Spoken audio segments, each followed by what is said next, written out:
Bismillahirrahmanirrahim. Alhamdulillahirabbil alamin. Wassalatu wassalamu ala asyrafil anbiya'i wal mursalin wa ala alihi wa sahbihi ajma'in. Amma ba'd. Bertemu lagi kita di dalam majalisil ilmiyah, majlis-majlis ilmu, majlis-majlis yang mengingatkan kita tentang kewajipan sebagai orang mukmin, majlis-majlis yang mengingatkan kita kepada Allah Subhanahu wa taala dan kepada Rasulullah sallallahu alaihi wasallam. Penonton yang dirahmati Allah Subhanahu wa taala, kita menyambung lagi pengetahuan kita dan juga maklumat kita tentang susuk dan peribadi keluarga baginda sallallahu alaihi wasallam wa baraka alaihi wa ala alihi. Di pengajian pertemuan kita yang telah lalu, kita sudah mengenal sedikit sebanyak berkenaan dengan leluhur baginda sallallahu alaihi wasallam, datuk nenek moyang baginda alaihi salatu wasallam, al-mahfuzin, yang dijaga oleh Allah Subhanahu wa taala, kerana bakal yang keluar daripada mereka itu ialah nabi akhir zaman, penutup segala rasul, Nabi Muhammad sallallahu alaihi wasallam. Kemudian kita mengambil sedikit jauhlah kepada mengenai tentang azwaji sallallahu alaihi wasallam, isteri-isteri baginda alaihi salatu wasallam, bagaimana kisah-kisah mereka dan juga sedikit sebanyak kaitan antara mereka, yang mana memerlukan banyak waktu untuk kita lagi untuk mendalami lagi tentang sirah dan juga cerita, juga taklimat daripada kisah-kisah mereka. Pada pertemuan kita yang ketiga ini, kita mengambil chapter yang ketiga berkenaan dengan auladun Nabi sallallahu alaihi wasallam, anak-anak baginda alaihi salatu wasallam. Bismillahirrahmanirrahim. Katanya, anak-anak baginda sallallahu alaihi wasallam itu ada 7 orang. 3 laki-laki iaitu Qasim, Abdullah dan Ibrahim. 4 perempuan iaitu Zainab, Ruqayyah, Ummu Kulthum dan Fatimah Zahra ridwanullahi ta'ala alaihim ajma'in. Semua anak baginda sallallahu alaihi wasallam adalah hasil perkahwinan baginda bersama Sayyidatina Khadijah, melainkan Ibrahim melalui perkongsian hidup baginda sallallahu alaihi wasallam bersama Maryah Al-Qibtiyah. Penonton-penonton yang dirahmati Allah Subhanahu wa taala, anak-anak ialah cahaya mata, anak-anak ialah amanah, anak-anak ialah penerus kepada generasi-generasi yang akan datang. Anak-anak ialah lukisan tangan kita yang melukiskan tentang akhlak dan sifat-sifat mereka. Anak-anak ialah penyambung kepada legacy, warisan yang kita tanamkan daripada ajaran dan juga taklimat-taklimat yang salih dan salihah. Jadi antara kurniaan Allah Subhanahu wa taala kepada Nabi kita Muhammad sallallahu alaihi wasallam ialah anak-anak yang mana mereka inilah yang menjadi pembantu, selain menjadi penyejuk hati kepada baginda sallallahu alaihi wasallam dan isteri-isterinya, selain itu juga sebagai pendukung dan juga pembantu yang tegar kepada dakwah baginda alaihi salatu wasallam.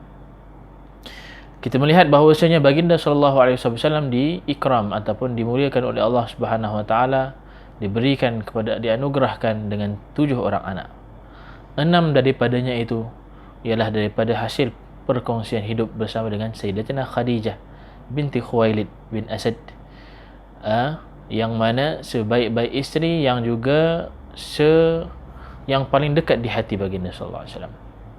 Sehingga kan bagaimana Sayyidatina Aisyah radhiyallahu taala anha mengatakan bahawasanya tidak aku cemburu kepada isteri-isteri baginda sallallahu alaihi wasallam, lebih aku cemburu daripada Sayyidatina Khadijah, yang mana Sayyidatina Aisyah tidak pernah lagi bertemu bercakap dengan Sayyidatina Khadijah, tapi kerana mendengar kisah-kisah daripada baginda sallallahu alaihi wasallam, daripada mendengar daripada orang-orang yang dekat dengan baginda sallallahu alaihi wasallam ketika mana hidup Rasulullah dengan Sayyidatina Khadijah. Sehingga kadang-kadang Rasulullah kalau ada sampai kepada beliau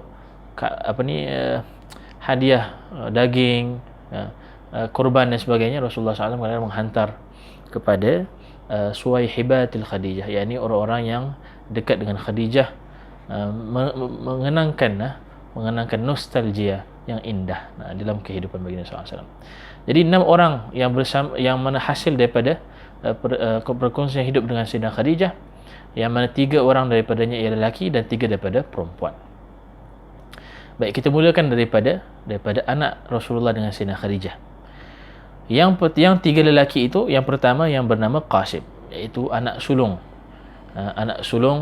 Rasulullah SAW yang bernama Qasim. Dan daripada kalimah ataupun daripada anak Qasim inilah diberikan gelaran baginda SAW ini, kunyahnya sebagai Abul Qasim. Orang-orang Arab suka menisbahkan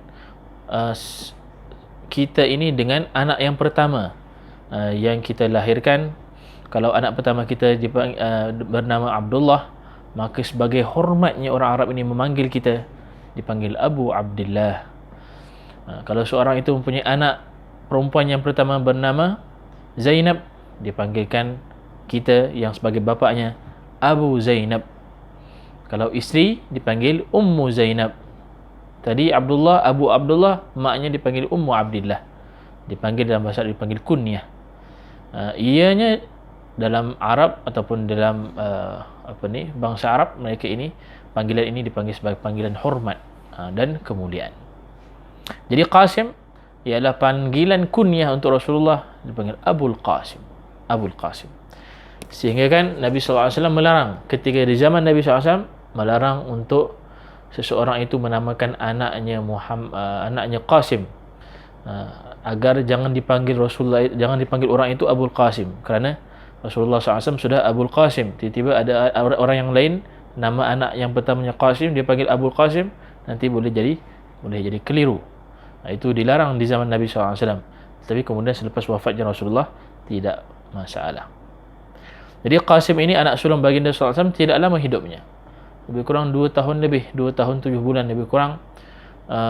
Dan riwayat yang lain ada yang mengatakan sampai sudah had, maknanya sudah sampai kepada tamyiz, sudah sampai kepada ada yang qaul yang mengatakan sudah sampai kepada umur 7 dan 8 tahun. Tetapi kebanyakan pendapat ahli sirah mengatakan umur anak baginda SAW yang sulung hanya bertahan 2 tahun 7 bulan. Kemudian yang kedua Abdullah. Abdullah ini mempunyai gelaran At-Tayyib At-Tahir. Abdullah At-Tayyib At-Tahir, yang bermakna yang baik dan juga yang suci. Beliau juga subhanallah tidak lama hidupnya, hanya beberapa hari daripada lahirnya, kemudian meninggal dunia. Subhanallah. Baik, ini 2 anak laki-laki daripada perkongsian hidup dengan Rasulullah SAW, antara Rasulullah dan juga Sayyidatina Khadijah binti Khuwailid. 4 orang perempuan anak Rasulullah SAW dengan Sayyidatina Khadijah, yang mana mereka ini keempat-empatnya tidak lama hidup mereka. 3 orang meninggal dunia ketika mana Rasulullah masih hidup, dan seorang, iaitu Sayyidatina Fatimah, hidupnya itu tidak lama selepas wafat Rasulullah SAW, hanya beberapa bulan selepas wafat baginda alaihi salatu wassalam. 4 orang anak putri baginda sallallahu alaihi wasallam ini, yang pertama selepas Qasim ialah Sayyidatina Zainab. Jadi Qasim sulung, kemudian Sayyidatina Zainab alaihi salam, yang mana beliau ini lahirnya dan juga menjadi pendukung, menjadi pembantu di dalam dakwah baginda sallallahu alaihi wasallam. Sayyidatina Zainab masih kecil lagi, tetapi kita melihat dalam sirah bagaimana Sayyidatina Zainab yang menolong ayahnya ketika mana diherdik, dihina, dipijak, ketika mana diusir oleh orang-orang Quraisy. Kalau kita melihat sirah Sayyidatina Zainab binti Rasulullah, anak Rasulullah sallallahu alaihi wasallam, putri Rasulullah ini, anak yang paling banyak berkorban untuk ayahnya, yang banyak disiksa, yang banyak mendapat sakit, mendapat ditegur ataupun disiksa dan juga diperkecilkan, ialah banyaknya daripada Sayyidatina Zainab. yang banyak bermujahadah dengan Rasulullah dalam dakwahnya. Sehingga kan pernah suatu hari Rasulullah sallallahu alaihi wasallam sudah diganggu oleh orang-orang Quraisy, dihina oleh orang-orang Quraisy. Lalu datang Sayyidatina Zainab yang masih kecil dalam keadaan berlari-lari anak, menolak orang-orang Quraisy yang lain daripada mendekati ayahnya. Ridwanullah taala alaiha. Subhanallah. Beliau ini Sayyidatina Zainab, seperti mana yang kita sebutkan tadi, banyak diusik, banyak disakiti oleh orang-orang Quraisy kerana ayahnya, kerana dakwah ayahnya. Sampaikan ketika mana beliau saat Rasulullah sallallahu alaihi wasallam berhijrah, Sayyidatina Zainab juga hijrahnya selepas ayahnya sudah sampai ke Madinah. Rasulullah sudah sampai ke Madinah, Sayyidatina Zainab sudah mulai bersiap-siap untuk keluar daripada Makkah. Ketika itu Sayyidatina Zainab dalam keadaan mengandung hamil. Ketika mengambil, menaiki kenderaannya unta, tiba-tiba datang seorang daripada kalangan Quraisy yang kafir, lalu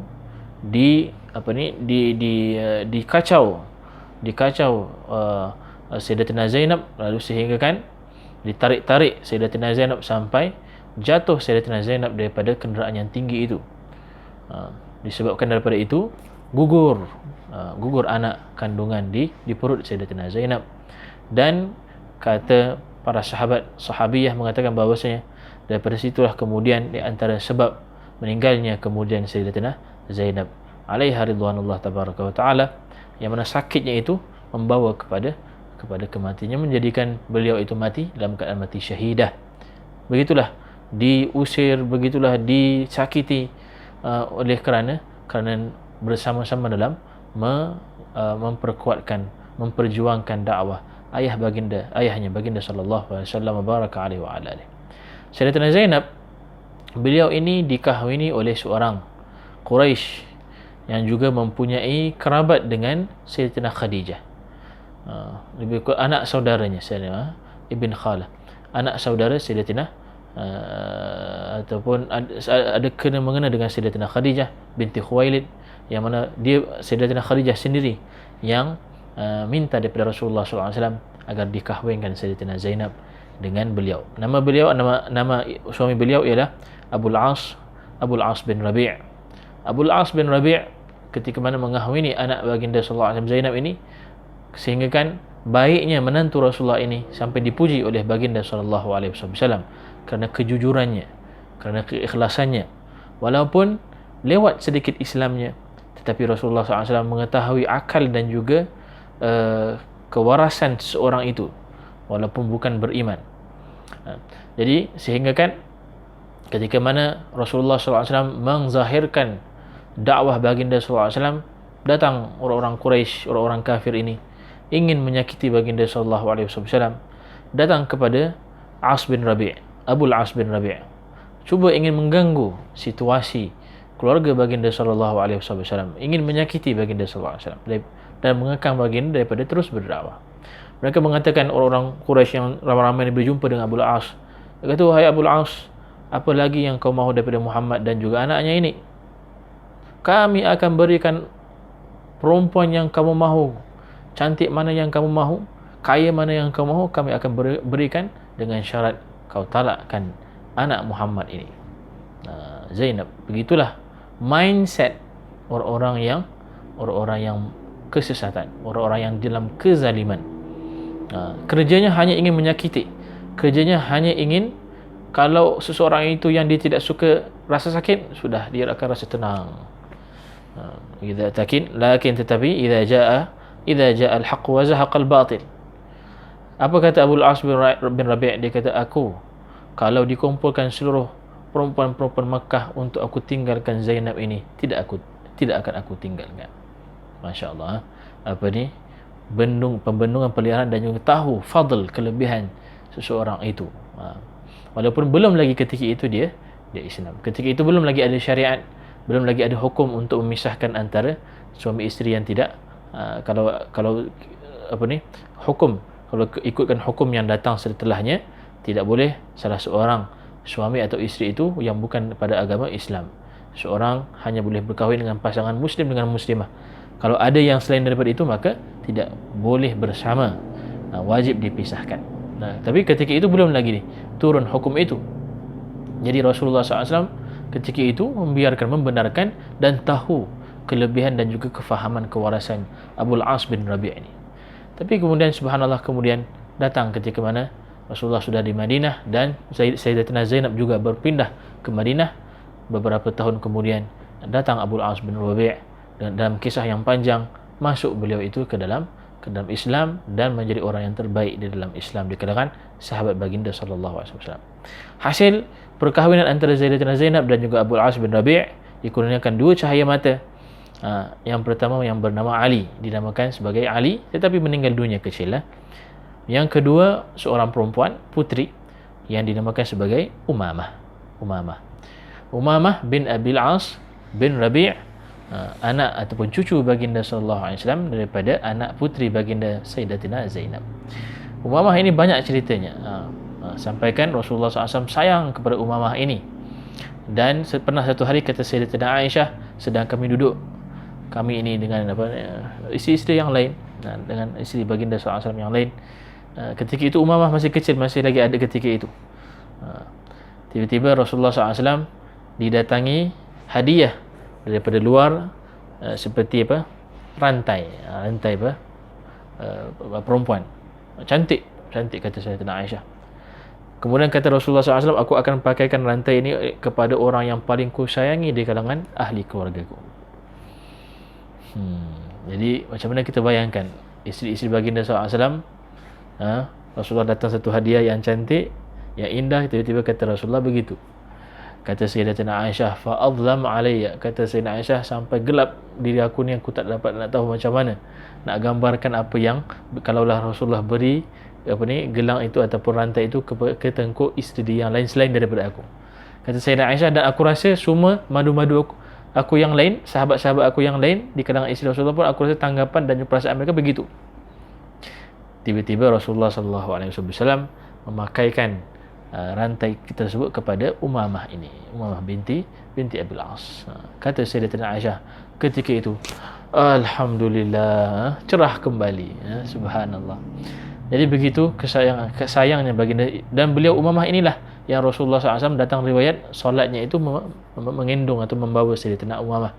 Bila Rasulullah SAW ingin rukuk ataupun ingin sujud, diletakkan Umamah. Bila Rasulullah bangun semula, Rasulullah angkat balik Umamah binti Abil As bin Rabi', dan beliau inilah kemudian yang berkahwin dengan Sayyidina Ali karramallahu wajhah selepas meninggalnya Sayyidatina Fatimah, dengan wasiat daripada Sayyidatina Fatimah sendiri, wasiatkan kepada suaminya untuk mengahwini Umamah binti Abil As. Subhanallah. Kemudian Sayyidatina perempuan ataupun putri baginda sallallahu alaihi wasallam yang kedua, Ruqayyah. Ruqayyah. Jadi Qasim, Zainab, Ruqayyah yang ketiga. Sayyidatina Ruqayyah lahirnya ketika mana umur Rasulullah SAW lebih kurang sudah sampai mencecah 30 tahun. 10 tahun sebelum diangkat menjadi Nabi sallallahu alaihi wasallam. Sayyidatina Ruqayyah, masya-Allah, seorang yang indah, yang cantik jelita. Yang mana beliau ini dikahwinkan dengan Utbah bin Abi Lahab. Utbah bin Abi Lahab, anaknya Abi Lahab, dikahwinkan dengan Ruqayyah. Begitu juga Ummu Kulthum nanti. Ummu Kulthum juga dikahwinkan juga dengan anaknya Abu Lahab, Utaibah. Utbah dan Utaibah, kedua-dua orang anak Abu Lahab ini dikahwinkan dengan dua orang anak baginda sallallahu alaihi wasallam, Ruqayyah dan Ummu Kulthum. Cumanya seperti mana yang kita sebut di pengajian yang lalu, orang-orang zaman dahulu di kalangan Arab, mereka ini kahwin ini ialah bukanlah hanya nafsu. Kahwin ini ialah selain ingin menghidupkan rumah tangga dan generasi, ianya juga ialah hasil daripada silaturrahim, penguat kepada keluarga yang menggambarkan rapatnya antara keluarga dengan keluarga yang lain. Tidak ada unsur-unsur yang kita faham sekarang kerana pencemaran media dan juga apa yang kita lihat dan kita dengar. Ianya lebih kepada keakraban sesama keluarga. Jadi mereka ini ada akad tanpa bersama dahulu. Mereka ini hanya akad sahaja, kecil-kecil, sudah diakadkan sebagai keakraban, sebagai tanda sebagai tanda ada pertalian yang rapat. Jadi Sayyidatuna Ruqayyah dan juga Ummu Kulthum ketika mana diakadkan dengan Utbah dan Utaibah anak Abu Lahab, belum lagi mereka bersama kerana masih kecil lagi. Ummu Kulthum dan juga Sayyidatuna Ruqayyah dan Sayyidatuna Ummu Kulthum, puteri baginda SAW, masih hanya akad, belum lagi bersama. Jadi ketika mana Rasulullah SAW menzahirkan dakwahnya, datang Abu Lahab kepada anak-anaknya, dia kata, aku bersumpah aku tidak akan berteduh, badan aku tidak akan dibasahi dengan air kecuali kamu berdua kalau betul-betul mentaati aku, talakkan, ceraikan kedua-dua anak Muhammad ini. Untuk apa? Untuk menyakiti Nabi Muhammad SAW, untuk mengacau keluarga baginda SAW. Dia menyangka begitu, Abu Lahab menyangka dengan tindakannya itu dapat mengacau dan juga boleh mengekang dakwah baginda SAW. Tapi subhanallah, itu salah satu daripada aturan Allah Subhanahu Wa Taala agar tidak berkumpul bersama sebaik-baik manusia, keturunan sebaik-baik manusia, sebaik-baik makhluk, dengan mereka yang sudah menjadi bahan bakar di neraka Jahannam. Wa'iyadzubillah tabaraka wa ta'ala. Jadi Utbah ni mentalakkan isterinya Ruqayyah yang diakadkan, dan juga Ummu Kulthum, Utaibah, ditalakkan sebelum bersama, maknanya masih kecil lagi, hanya baru akad sahaja. Jadi tidak ada berlaku apa-apa kebersamaan kerana masih kecil Sayyidatuna Ruqayyah dan Sayyidatuna Ummu Kulthum. Kemudian subhanallah, selepas mana sudah sampai dakwah baginda SAW, di antara orang yang awal-awal beriman dengan Nabi SAW ialah Sayyidina Uthman bin Affan. Sayyidina Uthman ni rakan karib dengan Sayyidina Abu Bakar. Hari itu juga ketika mana berimannya Sayyidina Abu Bakar, dibawa 7 orang lebih kurang di antara sahabat-sahabat karibnya untuk beriman dengan Nabi SAW. Di antaranya ialah Sayyidina Uthman bin Affan. Kemudian langsung dikahwinkan dengan arahan daripada Allah Subhanahu Wa Taala. Dikahwinkan Sayyidatuna Ruqayyah dengan Uthman bin Affan, sehingga kan dua mempelai ini, pepatah kita mengatakan pelanduk dua serupa, memang sudah masyhur, famous di kalangan orang-orang Mekah. Mereka ini orang yang nampak cocok bila bersama. Sayyidina Uthman dengan Sayyidatuna Ruqayyah binti Rasulullah sallallahu alaihi wasallam. Sehingga apabila berlaku hijrah yang pertama, iaitu ke Habasyah, ke Ethiopia, Sayyidina Uthman minta izin daripada Rasulullah untuk berhijrah. Kerana situasi ketika itu di Mekah tidak mengizinkan, Rasulullah mengatakan, bawa sekali keluarga engkau, iaitu anak baginda SAW, dibawa kemudian ke Habasyah, hijrah. Sehingga kata Rasulullah, Uthman dan juga Ruqayyah ialah orang ataupun keluarga yang pertama yang berhijrah secara berkeluarga selepas mana berhijrahnya Nabi Lut alaihissalam dengan keluarganya keluar berhijrah.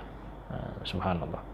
Itu Sayyidatuna Ruqayyah ridwanullah ta'ala alaiha, dan juga beliau dikurniakan juga cahaya mata. Sayyidatuna Ruqayyah dikurniakan cahaya mata, lahirnya ketika umur baginda SAW 33 tahun.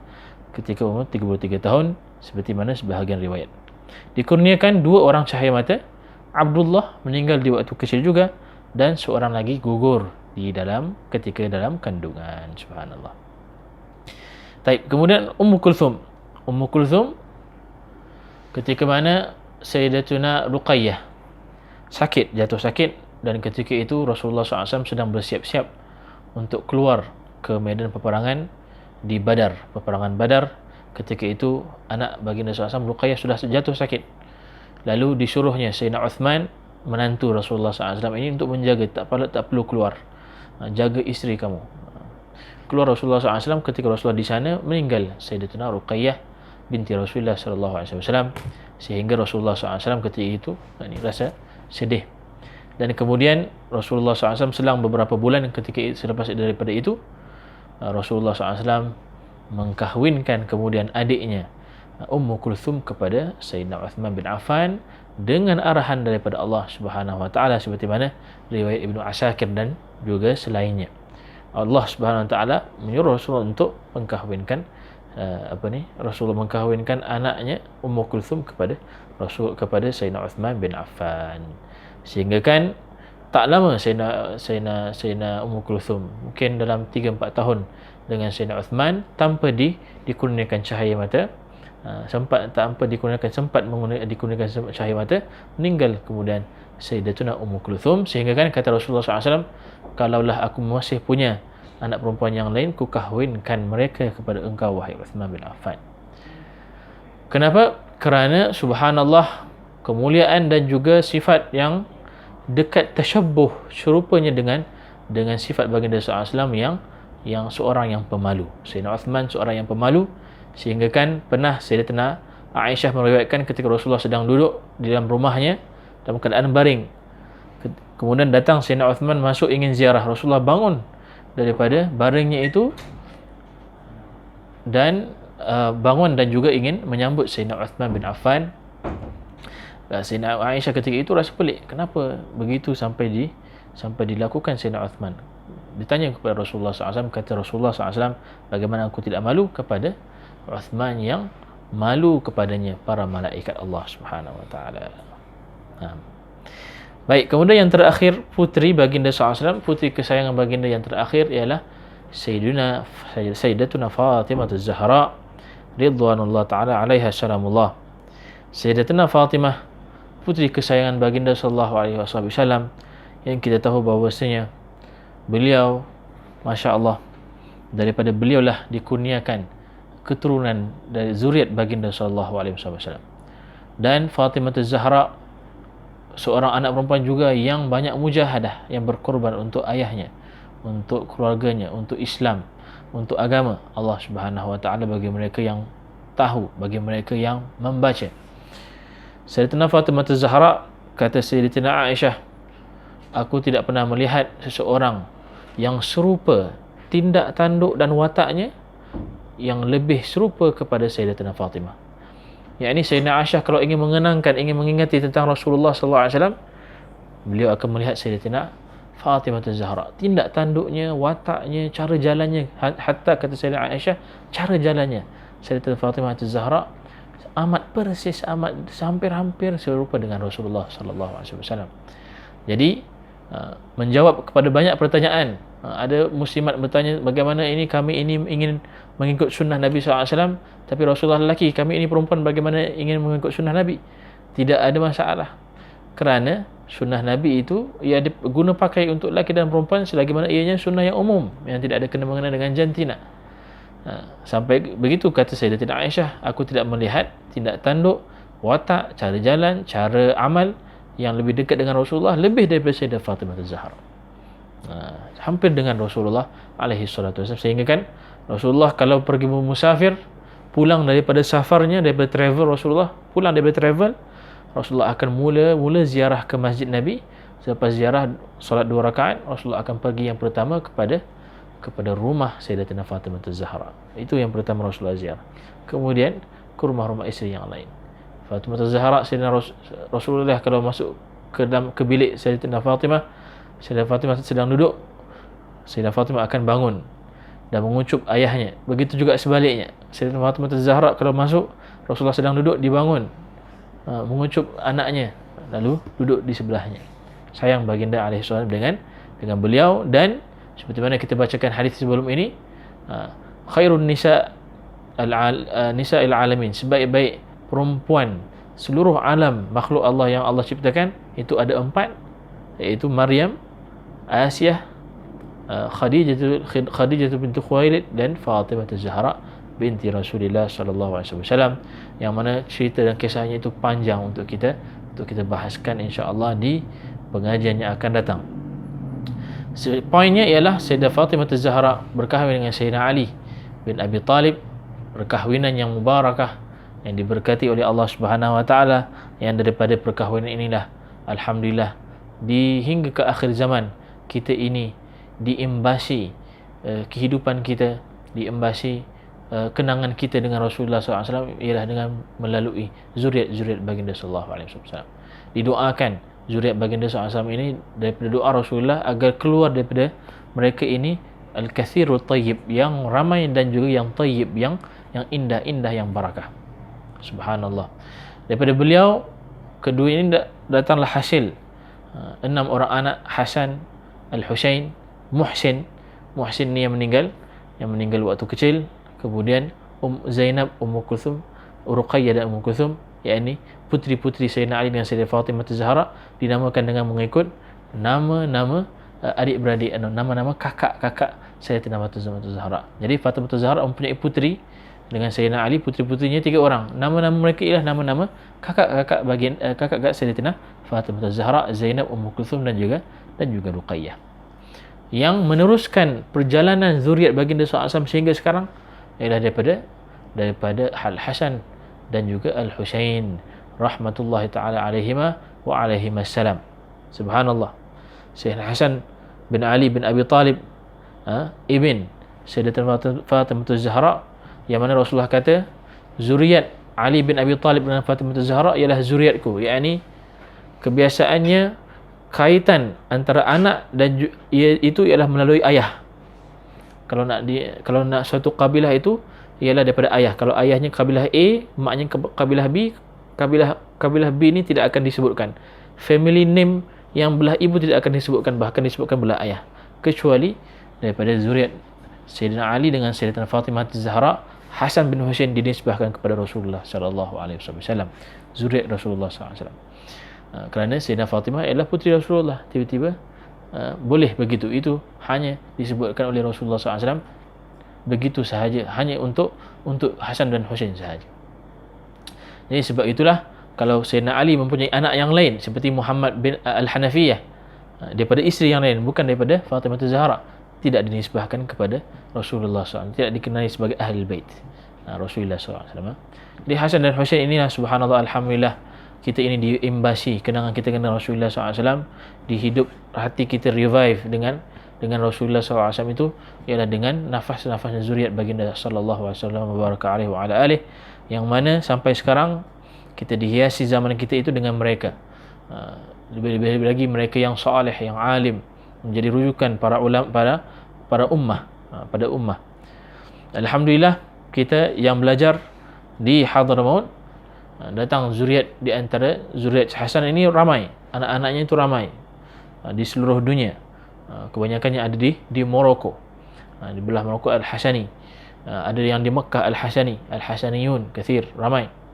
Al-Husain ini sedikit dan juga, tetapi selepas daripada itu makin ramai, yang mana ketika berlaku fitnah di Karbala ketika itu, Sayyidina Husain radhiyallahu taala alaih dibunuh seluruh keluarganya, yang ditinggalkan hanya perempuan-perempuan sahaja, sehingga kan Sayyidina Husain anak-anaknya semua yang dibunuh, kecuali hanya yang tinggal seorang sahaja, iaitu Sayyidina Ali Zainal Abidin bin Husain. Beliau ini sahaja yang ditinggalkan, tapi hampir-hampir dibunuh. Kalaulah Sayyidina Ali Zainal Abidin tidak sakit ketika itu, beliau ini akan keluar bersama ayahnya Sayyidina Husain, lalu akan dibunuh. Tetapi hikmah Allah Subhanahu wa taala, ketika itu Sayyidina Ali Zainal Abidin berlaku tragedi, krisis itu, beliau sakit, tidak keluar. Bila selesai semuanya, dibawa, dibelenggu, digari Ahlul Bait Rasulullah ini, dibawa menghadap kepada orang yang a'udzubillah tabaraka wa taala, semoga Allah sahaja yang menghukum mereka. Lalu hampir-hampir ingin dibunuh Ali Zainal Abidin ini kerana takutkan kesannya Ahlul Bait ini kepada masyarakat, tetapi dibendung oleh makciknya Zainab binti Husain, sehingga kan Zainab ini membentak orang itu, adakah kamu tidak malu mengganggu kami, menghina kami? Sehingga kan mereka ni masih lagi ada kesedaran mereka dengan tahu bagaimana mereka dengan muamalah, cara dengan perempuan, kena ada hormat dengan perempuan, sampai mereka menoleh untuk tidak membunuh kerana dilindungi oleh makciknya sendiri, Sayyidatina Zainab. Lalu dibawa, kemudian keluar ke Mekah, dan Sayyidina Ali Zainal Abidin dengan hikmah Allah Subhanahu wa taala keluar lebih dahulu itu zuriat yang barakah, Muhammad Al-Baqir dan seluruh Ja'far As-Sadiq, sehinggalah datang sampai kepada generasinya itu, generasi Ahmad bin Isa bin Muhammad bin Ali Al-Uraidi bin kemudian Ja'far As-Sadiq bin Muhammad Al-Baqir bin Ali Zainal Abidin bin Husain. Ahmad bin Isa ketika itu di Iraq, berlaku fitnah ketika itu Qaramitah, sehingga keluar beliau daripada Iraq, berpindah ke Mekah, ke Madinah, ingin minta izin daripada Rasulullah SAW, minta istikharah daripada Allah dan Rasulullah SAW untuk bagaimana ingin membawa zuriat ini ke tempat yang selamat, lalu diarahkan ke arah Hadramaut. Sehingga sekarang atuk yang pertama yang menanam benih zuriat baginda SAW yang pertama di Hadramaut ialah 3 kabilah, iaitu Ahmad bin Isa di Hadramaut, kemudian Bani Qudaim dan juga Bani Ahdal di kawasan utara, di kawasan Yaman. Subhanallah, mereka turun daripada Madinah, turun ke utara, lalu di utara itu tinggal 2 bangsa Qudaimi dan juga Ahdal, lalu turun Ahmad bin Isa membawa anak keluarga dan juga sanak saudaranya berpindah ke Hadramaut, yang mana Hadramaut ini gersang, yang mana Hadramaut ini tidak ada mazhar keduniaan. Sampai sekarang pun begitu juga. Sampai sekarang internetnya bukan seperti internet kita, telefonnya bukan seperti telefon kita. Kalaulah begitu di zaman ini, bagaimana di zaman dahulu? Sedangkan beliau ini di Iraq, ya seorang yang kaya raya, seorang yang hartawan, sampai dikatakan bahawasanya anak dia kalau ingin pergi untuk mandi, dibawa bersama-sama, itu ada khadam-khadamnya, itu lebih kurang 40 orang, bawa tawala, bawa bukhur, bawa begini sebagai untuk khidmat kepada anak-anak. Keluar daripada keduniaan, ingin menyelamatkan daripada fitnah Qaramitah yang menyerang Iraq ketika itu dan juga fitnah dunia, bawa ke Hadramaut. Subhanallah. Dari situlah kemudian tersebar anak-anak zuriatnya, sehingga membawa keberkatan kepada Nusantara, bumi Nusantara. Masuk ramai di kalangan kita mengenal Islam, dapat kita solat, dapat kita meletakkan dahi ke atas sujud, ialah kerana barakahnya mereka ini yang datang, yang hasil itu yang datang, zuriat Nabi SAW yang datang daripada Hadramaut radhiyallahu taala anhum wa ardahum. Baik, kemudian yang terakhir di antara zuriat Nabi SAW yang bukan daripada Sayyidina Khadijah ialah Mariyah Al-Qibtiyah, iaitu Ibrahim. Mariyah Al-Qibtiyah ialah hamba sahaya yang dihadiahkan oleh Raja Mesir ketika itu, dihadiahkan kepada Rasulullah SAW Mariyah Qibtiyah. Kemudian Rasulullah SAW hasil daripadanya itu dapat Ibrahim. Sampaikan Rasulullah ketika Rasulullah di Madinah, Rasulullah ketika itu di Madinah, dapat Ibrahim ketika itu. Rasulullah gembira kerana badannya, kerana Rasulullah gembira kerana ada anak lelaki, tetapi tidak bertahan juga, hidupnya pun tidak lama. Ibrahim bin Rasulullah sallallahu alaihi wasallam, sehingga Rasulullah kerana gembiranya bawa kepada isteri-isterinya, tengok anak aku, Allah alaihi wasallam, sampai dibawa kepada Sayyidatina Aisyah. Dia kata, wahai Aisyah, lihat anak aku ni kan gemuk putih dan juga badannya sihat. Kata Sayyidatina Aisyah, ialah kalau dah diberi minum susu kambing malah sihat dan putih. Sayyidatina Aisyah ada rasa cemburu. Subhanallah. Jadi begitu sayangnya baginda sallallahu alaihi wasallam kepada anak-anak lelakinya, anak-anak semuanya. Tetapi Allah Subhanahu wa taala hikmahnya mengambil daripadanya, diuji Rasulullah SAW ini, dan ujian para rasul, ujian orang yang dekat dengan Allah ini lebih pahit. Diangkat ataupun diambil mereka ini daripada kehidupan, tidak ramai bersama Rasulullah SAW, sebagai hikmah yang mendalam, yang tersirat, yang hanya diketahui oleh Allah Subhanahu wa taala dan rasul-rasulnya. Nah, insya-Allah jadi sedikit sebanyak kita dapat mengetahui tentang bagaimana kisah dan juga latar belakang berkenaan dengan anak-anak baginda SAW. Semoga kita dikumpulkan dengan Allah, dikumpulkan oleh Allah bersama-sama dengan mereka insya-Allah dalam syurganya di hari akhirat nanti insya-Allah. Semoga tidak kita ini terpisah daripada sirah dan juga sifat dan juga ajaran daripada baginda sallallahu alaihi wasallam. Kita ini dekat dengan Rasulullah sallallahu alaihi wasallam, menghormati Rasulullah sallallahu alaihi wasallam, menghormati para sahabat baginda sallallahu alaihi wasallam dan zuriat baginda sallallahu alaihi wasallam, mengumpulkan kita dengan keimanan,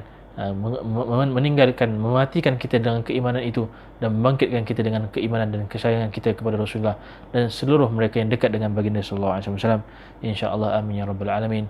Wa sallallahu wasallam baraka ala sayyidina Muhammad wa ala alihi wasallam. Walhamdulillahi rabbil alamin.